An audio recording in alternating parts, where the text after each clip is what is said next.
सोनू, ओ सोनू, आजा, रोटियां बन गई। मैं अभी नहीं खाऊंगा दादी।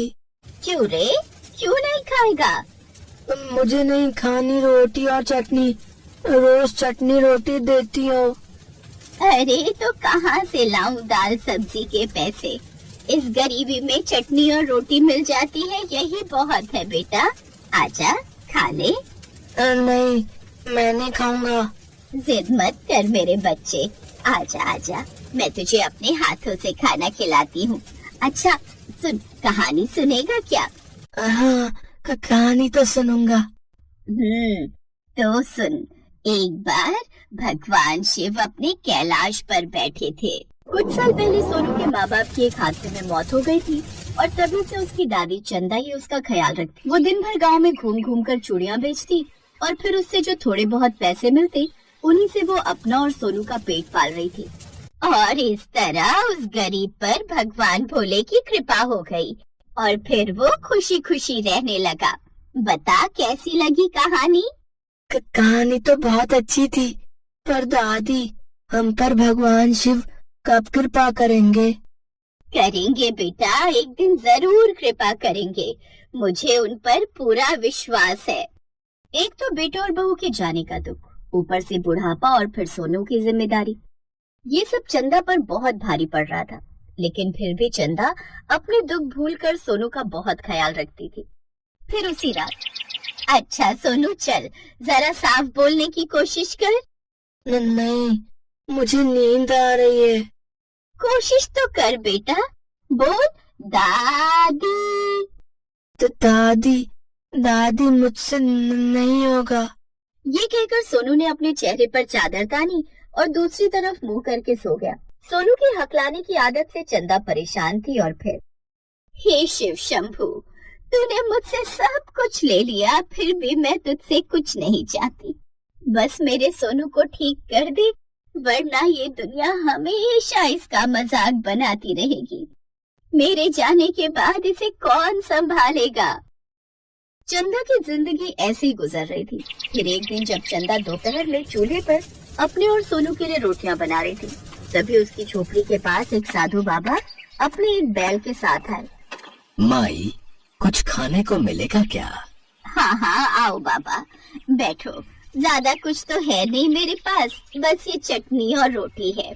भूखे को तो घास भी अच्छी लगती है माई, आप दे दो, मैं खा लूंगा। माई, ये मेरा बैल है नंदू, ये भी भूखा है, इसे भी अगर 2 रोटी मिल जाए तो। पर दादी, फिर हम क्या खाएंगे? ये आपका पोता है क्या? हाँ, ये मेरा पोता है सोनू, इसके माँ बाप नहीं है। ओहो, इधर आओ बेटे। नहीं, मैं नहीं आऊंगा। मुझे इस बैल से डर लग रहा है। डरो मत, ये बहुत अच्छा है, इसका नाम नंदू है। रहने दीजिए बाबा, ये नहीं आएगा। ये लीजिए, मैंने आपके बैल के लिए भी 2 रोटी बना दी है। अच्छा माई, आपके पोते को हकलाने की परेशानी कब से है? पता नहीं बाबा, बचपन से ही ठीक से नहीं बोल पाता, बस इसी की चिंता में मरी जा रही हूँ मैं तो। कोई बात नहीं माई, सब ठीक हो जाएगा। बाबा, आपका ये नंदू तो बड़ा ही प्यारा है। अच्छा माई, अब हम चलते हैं। साधु बाबा अपने बैल के साथ वहाँ से चले गए और फिर दादी, उन्होंने तो सारी रोटी खा ली, अब हम क्या खाएंगे? चिंता मत कर, आटा रखा है, अभी और रोटियां बना दूंगी। चंदा ने झट से सोनू के लिए 2 रोटियां और बनाई और उसे खाने के लिए दे दी। अरे दादी, कमाल हो गया, कितनी अच्छी लग रही है आपके हाथ की रोटी। अरे मैं तो हमेशा ही अच्छी रोटियां बनाती हूँ, पर तुझे क्या कहा तूने? फिर से बोल तो जरा। अरे मैंने कहा कि आपने आज कितनी अच्छी रोटियां बनाई हैं, खाकर मजा ही आ गया। सोनू, तू तो हकला नहीं रहा रे। तू ठीक हो गया, पर कैसे? हाँ दादी, मैं भटक नहीं रहा हूँ। ये कैसे किया आपने? मुझे नहीं पता बेटा, भगवान ये कैसा चमत्कार है तेरा, तूने मेरे पोते को ठीक कर दिया, तेरा बहुत बहुत धन्यवाद। दादी, कहीं उन साधु बाबा और उनके नंदू का तो कमाल नहीं है? हाँ, हो तो सकता है, लेकिन फिर इसका मतलब है कि अब मेरे हाथों से जादुई रोटियां बन रही हैं क्या? दादी, ये तो कमाल हो गया। अब तो आप जादुई दादी बन गई हो। मैं नहीं, मेरी रोटियां जादुई हो गई हैं बेटा, और अब मैं इस जादू से पूरे गांव की मदद करूंगी। धीरे धीरे चंदा की जादुई रोटियों की चर्चा दूर दूर तक होने लगी, लेकिन ये सब गांव के खड़ूस और घमंडी मुखिया को रास नहीं आया। अरे बकवास है ये सब, वो बुढ़िया कोई देवी नहीं बल्कि जादूगरनी है कोई। अरे ऐसा होता है क्या कहीं है कि रोटी खाओ और बीमारी भगाओ? अरे जो बड़े बड़े डॉक्टर नहीं कर पाए वो ये बुढ़िया रोटियां खिला के कैसे कर रही है? हाँ हाँ, मुखिया जी ने बिल्कुल सही कहा। ये जादूगरनी आप सबको अपने जाल में फंसा रही है। पहले ये आपको अपने काले जादू से वश में करेगी और फिर आप सबकी बलि ले लेगी एक दिन, ताकि ये और ज्यादा ताकतवर हो जाए। इससे पहले कि ये बुढ़िया तुम लोगों की बलि देकर और ताकतवर हो जाए, हमें इसे मारना होगा। हाँ, इसे नीम की लकड़ियों में बांध कर जिंदा जला दो। मुखिया और उसके चेले हरिया की बातों में आकर गांव के लोगों ने जबरदस्ती चंदा को नीम के पेड़ से बांध दिया और उसे जलाने की तैयारी करने लगे। नहीं, मेरे सोनू को कुछ मत करना, भगवान के लिए इसे छोड़ दो। चुप कर चुड़ैल, इस गांव की भलाई के लिए तुम दोनों तो आज मरोगे, जिंदा जल कर मरोगे। ए, जल्दी करो रे। गांव भर से कोई चंदा और सोनू की मदद के लिए आगे नहीं आया। तभी दूर आसमान से नंदू पूरी रफ्तार से दौड़ता हुआ जमीन पर उतरा और नीचे आते ही उसने हरिया को जोरदार टक्कर मारी और अगले ही पल नंदू ने उन दोनों को अपनी पीठ पर बिठाया और तेजी से दौड़ता हुआ वहाँ से भाग गया। दादी, अब हम कहाँ जाएंगे? पता नहीं बेटा, ये नंदू हमें कहाँ ले जा रहा है। एक ऐसे गांव जहाँ के लोगों को वाकई आपकी और आपकी जादुई रोटियों की कद्र हो। नंदू को बात करते देख सोनू और चंदा हैरान थे। थोड़ी देर बाद नंदू उन्हें एक गांव में लेकर पहुंचा, जहां एक बड़ा सा घर था। आज से यही आप दोनों का घर है और आप आराम से यही बीमार और अपाहिज लोगों का दुख दूर करना। यहाँ आपको पूरा सम्मान मिलेगा। अब मैं चलता हूँ, मुझे शंभू बुला रहे हैं। नंदू एक बार फिर आसमान की तरफ बढ़ चला। सोनू और चंदा हाथ जोड़कर आसमान की तरफ देखने लगे और भगवान शिव को याद करने लगे।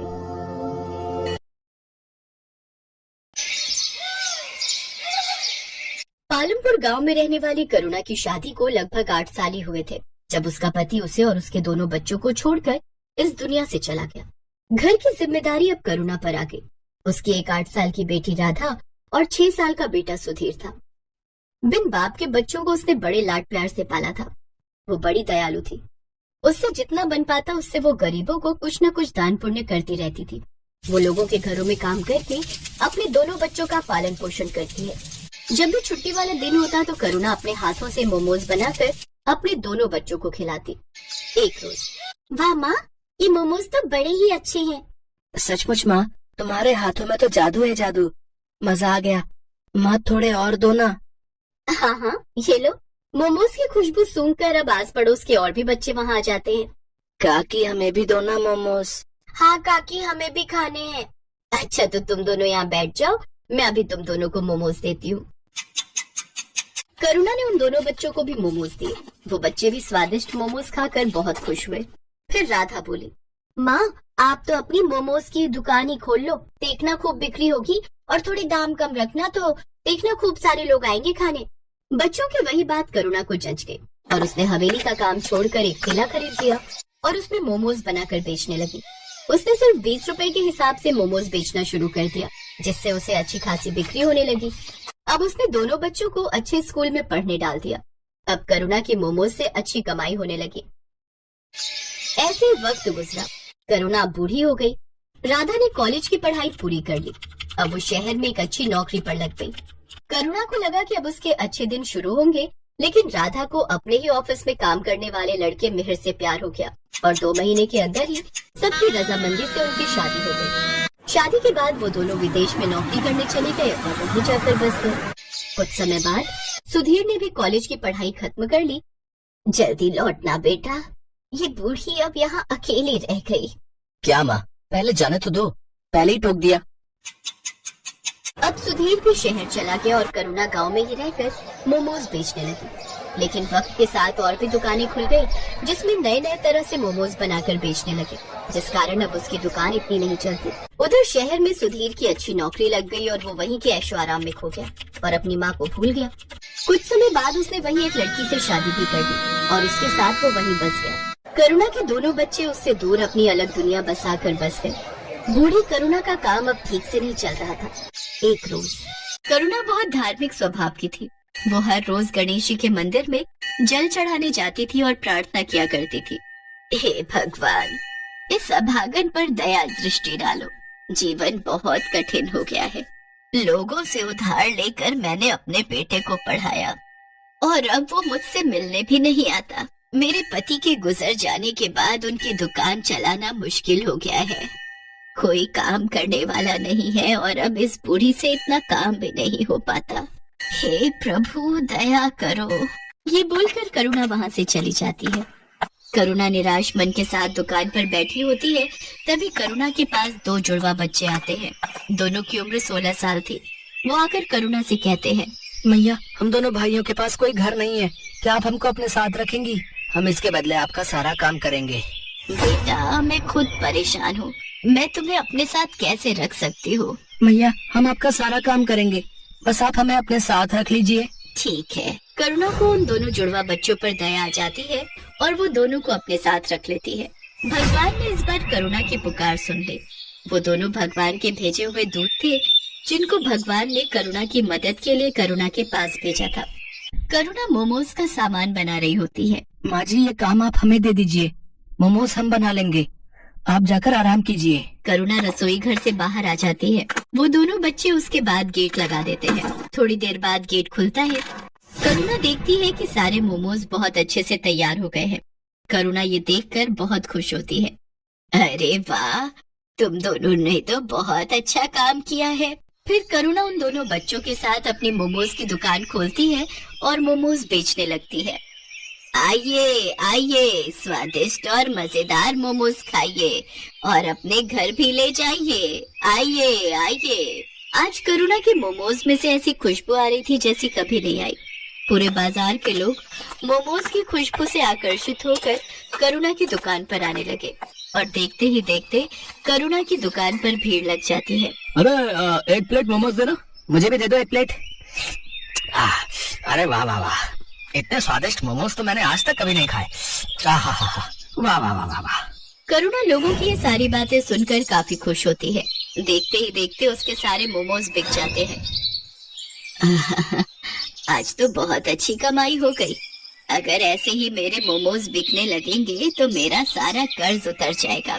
दोनों बच्चे अब करुणा को कोई काम नहीं करने देते। दोनों मोमोज बनाते और करुणा के साथ उन्हें बेचने भी जाते। उन दोनों के बनाए मोमोज में ऐसा स्वाद था कि हर कोई उंगलियां चाटता रह जाता।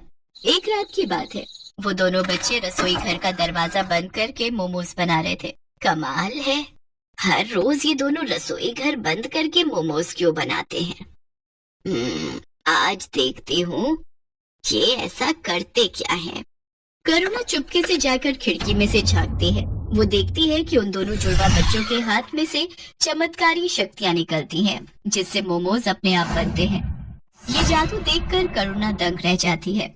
वो तुरंत उन दोनों के पास जाती है। दरवाजा खोलो। जी माँ जी। तुम लोग कौन हो? क्या? मैंने सब देख लिया खिड़की में से, जल्दी बताओ। डरिए मत, हम आपको कोई नुकसान पहुंचाने नहीं आए हैं, बल्कि हम तो आपकी मदद करने आए हैं। हम भगवान के दूत हैं, हमें गणपति जी ने आपकी मदद के लिए भेजा है। क्या सच में गणपति भगवान ने आपको मेरी मदद के लिए भेजा है? हाँ माँ जी, आपकी परेशानी भगवान ने सुन ली और हमें आपकी मदद के लिए ही भेजा है। करुणा ये सब सुनकर बहुत खुश होती है। अब इसके बाद दोनों फरिश्तों के जादू से करुणा के दिन अच्छे होने लगे। दोनों दूत रोज अपने जादू से मोमोज बनाते और करुणा उसे बेच आती। देखते ही देखते करुणा की दुकान चल पड़ी। लोग उसके मोमोज दूर दूर से खाने आते थे। ऐसा करते करते करुणा ने एक बड़ी मोमोज की दुकान खोल ली और धीरे धीरे उसने अपने सारे कर्ज भी चुका दिए। अब करुणा के पास धन की कोई कमी नहीं थी। ये बात करुणा के बेटे सुधीर तक भी पहुंच जाती है। इधर सुधीर की नौकरी भी जा चुकी थी, इसलिए एक दिन करुणा का बेटा सुधीर अपनी बीवी के साथ वापस आ जाता है। माँ प्रणाम, देखो मैं आ गया। अरे सुधीर बेटा, तू आ गया। तुझे देखने के लिए तो ये आंखें तरस गई थी। हाँ माँ, मुझे आपकी बहुत याद आ रही थी।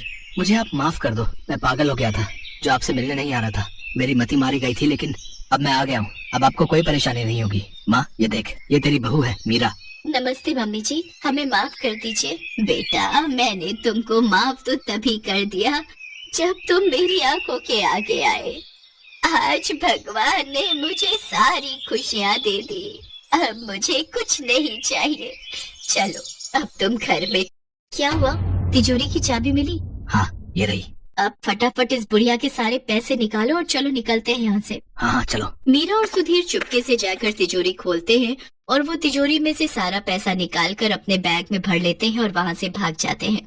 भागते भागते वो गांव से बाहर निकल जाते हैं। तब वो थक कर एक जगह आराम करने के लिए बैठते हैं। इतना सारा पैसा मैंने पहली बार देखा है। अब जरा बैग खोलकर दिखाओ तो, इसे जी भर कर देख तो लूं मैं। सुधीर जैसे ही पैसों का बैग खोलता है, वो देखता है कि उसमें बस राख है। दोनों फरिश्तों के जादू से वो सारे पैसे राख में बदल गए थे। वो दोनों ही देखकर दंग रह जाते हैं। वो दोनों राख को टटोल टटोल कर देखते हैं, पर पैसों का नामो निशान नहीं होता। अरे पैसे कहाँ गए? यहीं तो रखे थे। हाँ, पैसे कहाँ गए समझ नहीं आ रहा है। तभी वहाँ पर दोनों जुड़वा बच्चे आ जाते हैं और वो दोनों सुधीर और मीरा पर जोर जोर से हंसने लगते हैं। अरे मूर्खो, कुछ नहीं मिलेगा उसमें। तुम्हारे मन में जब कालिक भरी है तो उसमें भी कालिक ही होगी ना। कैसी संतान है तू, अपनी माँ को लूटना चाहता है। तेरी माँ ने तेरे लिए इतना सब किया। ये जो मिला है ना तेरे को, ये तेरे कर्मों का फल है। और बिना माँ के तेरा जीवन भी इस राग के जैसा है, किसी भी कीमत का नहीं। अभी भी समय है, सुधर जा और जाकर अपनी माँ से माफी मांग ले। आप दोनों ने हमारी आंखें खोल दी। हम लोभ में अंधे हो गए थे। हम अब से ऐसी गलती नहीं करेंगे, हमें माफ कर दो। फिर मीरा और सुधीर अपनी माँ के पास वापस चले जाते हैं और उसे सब सच बताकर माफी मांग लेते हैं। करुणा भी उनको माफ कर देती है।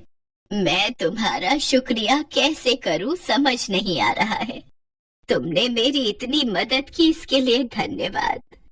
अब मुझे सब कुछ मिल गया है, मेरा बेटा, मेरी बहू, सब। इसकी कोई जरूरत नहीं है माता, हमने कुछ नहीं किया। ये सब कुछ भगवान ने कराया है। अब आपका जीवन अच्छा हो गया है, तो अब हमारा भी यहाँ से जाने का समय आ गया है। अब आप हमें जाने की अनुमति दें। ये बोलकर दोनों वहाँ से चले जाते हैं। अब करुणा का जीवन बहुत खुशहाल हो गया था। अब उसको किसी चीज की कमी नहीं थी। उसकी मोमोज की दुकान भी अच्छी चल रही थी। अब वो अपने बेटे और बहू के साथ अपना बाकी का जीवन खुशी खुशी